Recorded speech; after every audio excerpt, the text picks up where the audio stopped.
30 आणि 1 तारखेला राज्यभराचं विचारमंथन शिबिर झाल्याच्यानंतर राज्यातल्या संघटनेच्या विविध सेलना आधी गती यावी या दृष्टिकोनातून आम्ही सतत त्या ठिकाणी बैठका घेतो आहोत। आज राष्ट्रवादी काँग्रेस पक्षाचं सोशल मीडिया सेल आणि या संदर्भामध्ये मार्गदर्शन करणारे पक्षाचे वरिष्ठ सहकारी यांचीसुद्धा आज आम्ही प्रदीर्घ त्या ठिकाणी बैठक घेतली। पक्षाचे जे प्रवक्ते आहेत, पक्षाची भूमिका अनेक व्यासपीठांच्या वरती योग्य पद्धतीने मांडत असतात, त्यांची बैठक आम्ही त्या ठिकाणी घेतली आणि मला असं वाटतं की सोशल मीडिया आणि प्रवक्त्यांच्या मार्फत राष्ट्रवादी काँग्रेस पक्षाची आगामी काळातली भूमिका ही अधिक स्पष्टपणाने जनतेच्या समोर जावी, त्यात कुठली त्रुटी राहू नये। टीका टिप्पणी होत असतानाच पक्षाच्या भूमिकेच्या बाबतीमध्ये थेटपणाने जनतेपर्यंत संदेश द्यावा, अशाच आजच्या बैठकीच्या पाठीमागचा त्या ठिकाणी हेतू होता। दीर्घकाळ चालणाऱ्या या बैठकीमध्ये प्रत्येकाने आपापल्या स्तरावरती त्यांना नेमक्या काय अडचणी आहेत, कशा पद्धतीने काय केलं पाहिजे या संदर्भातली चर्चा आम्ही त्या ठिकाणी केली। त्याचबरोबर ती महायुतीचे मेळावे 14 तारखेला राज्याच्या सर्व जिल्ह्यात एकाच वेळी त्या ठिकाणी होणार आहेत, या संदर्भातली सुद्धा माहिती सोशल मीडिया आणि प्रवक्त्यांच्या मार्फत पक्षाच्या कार्यकर्त्यांना आणि महायुतीच्या सहकाऱ्यांना कशा पद्धतीने दिली जाईल या विषयावरची सुद्धा आम्ही त्या ठिकाणी चर्चा केली। अजितदादांनी शरद पवारांच्या वयाचा उल्लेख पुन्हा एकदा केला त्या दिवशीच्या भाषणामध्ये। त्यांचा शरद पवारांच्या सगळ्यावरती म्हणणं असं होतं, माझ्या कामाची पद्धत बघितली गेली पाहिजे।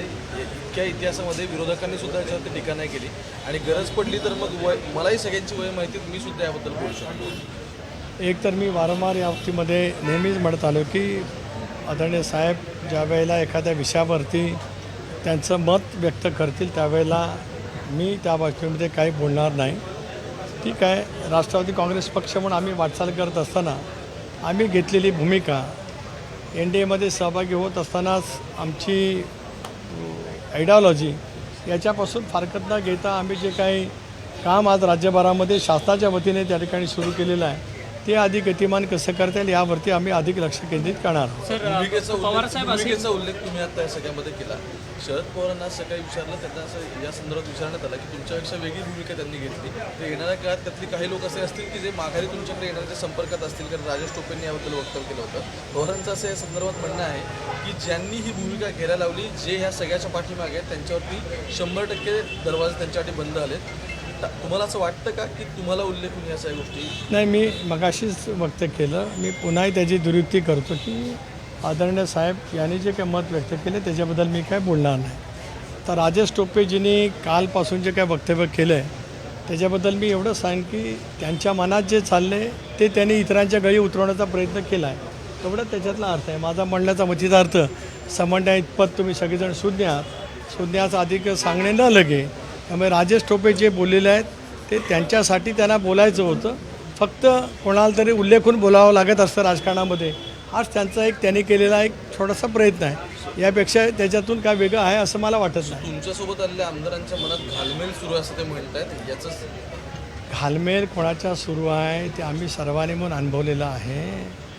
शिर्डीच्या शिबिरामध्ये सुद्धा झालेली वक्तव्य, झालेली भाषणं ही अजितदादांनी, राष्ट्रवादी काँग्रेस पक्षाने महाराष्ट्रामध्ये जनमानसामध्ये जी पकड मिळवलेली आहे त्याच्याबद्दलचं उद्विग्नता, नैराश्य हे त्या शिबिराच्या माध्यमातून सर्वांना त्या ठिकाणी ऐकायला मिळालं। घालमेल दादांच्या नेतृत्वाखाली काम करणाऱ्या कुठल्याच आमदाराच्या मनामध्ये अजिबात बिलकुल नाही, अजिबात विचलता नाही। या उलट त्या ठिकाणी तशी स्थिती आहे। एवढा एकाच वाक्यात या संदर्भामध्ये मी बोलू इच्छितो आहे। धन्यवाद। सर शरद पवार साहेब म्हटले सर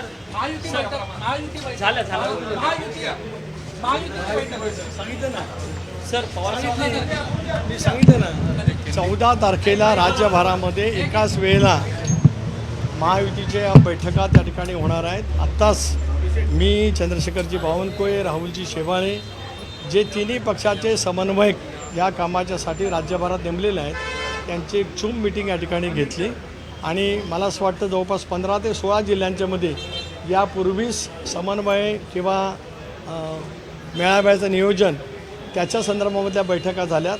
उद्या त्या संदर्भातल्या बैठका होतील। मलाही विश्वास आहे, बावनकुळे साहेबांना विश्वास आहे, राहुलजींना विश्वास आहे की 14 तारखेचे महायुतीचे राज्यभरातले मेळावे आगामी काळामध्ये ज्या पद्धतीने 45+ हे उद्दिष्ट ठेवून आज आम्ही त्या ठिकाणी काम करण्याचा प्रयत्न करतो आहोत. त्यातला स्पष्टपणाचा संदेश बूथ लेवलपर्यंत देण्याचा आमचा प्रयत्न आहे. मला आणि आम्हाला सर्वांनाच विश्वास आहे की मेळावे अत्यंत उत्तम पैसे त्या ठिकाणी यशस्वी होतील. आमचा हाही प्रयत्न आहे की आदरणीय मुख्यमंत्री एकनाथजी शिंदे, उपमुख्यमंत्री देवेंद्रजी, उपमुख्यमंत्री अजितदादा यांचे व्हिडिओद्वारा संदेश या बैठकीमध्ये देण्याचा सुद्धा आमचा त्या ठिकाणी प्रयत्न आहे. हे झाल्याच्या नंतर फेब्रुवारीच्या पहिल्या आठवड्यामध्ये मी वारंवार नमूद केलं, स्पष्ट केलं की जे आपले प्रादेशिक महसुली विभाग आहेत त्या महसुली विभागामध्ये सुद्धा या तिन्ही नेत्यांच्या उपस्थितीमध्ये 15 फेब्रुवारीपर्यंत अशा पैसे मेळावे घेण्याचं आमचं नियोजन त्या ठिकाणी आहे. सर पवारसाहेबांनी थेट तुमच्या म्हणजे पक्षावरती गटावरती आरोप केला आहे की ईडीच्या कारवायांमुळेच हा संपूर्ण अजित पवारातले गटातले काही मंत्री नेते जे आहेत ते आमच्यापासून दूर गेलेले आहेत असं थेट, आणि याची ईडीची चर्चा आता पारापारावरती पण रंगायला लागली आहे असं ते म्हणतात. मी मगापासून 4 वेळा स्पष्ट केलं की आदरणीय पवारसाहेबांनी जे मत व्यक्त केलेलं आहे त्याच्याबद्दल मी कुठलंही मत त्या ठिकाणी व्यक्त करणार नाही. वारंवार याबद्दलचे प्रश्न आपण विचारणं अप्रस्तुत राहील एवढंच मला या ठिकाणी सांगायचं आहे. अजितदादांच्या नेतृत्वाखाली आम्ही जी भूमिका घेतली ती सामुदायिक नेतृत्वाच्या माध्यमातून घेतली, पक्षांतर्गत लोकशाहीच्या माध्यमातून त्या ठिकाणी घेतली. नरेंद्र मोदींच्या नेतृत्वाखाली आज देश जगाच्या पाठीवरती अधिक मजबूत होत असताना, विकसित राष्ट्रांच्या मालिकेमध्ये त्या ठिकाणी होत असताना संघराज्याची कल्पना डॉक्टर बाबासाहेब आंबेडकरांची दिली.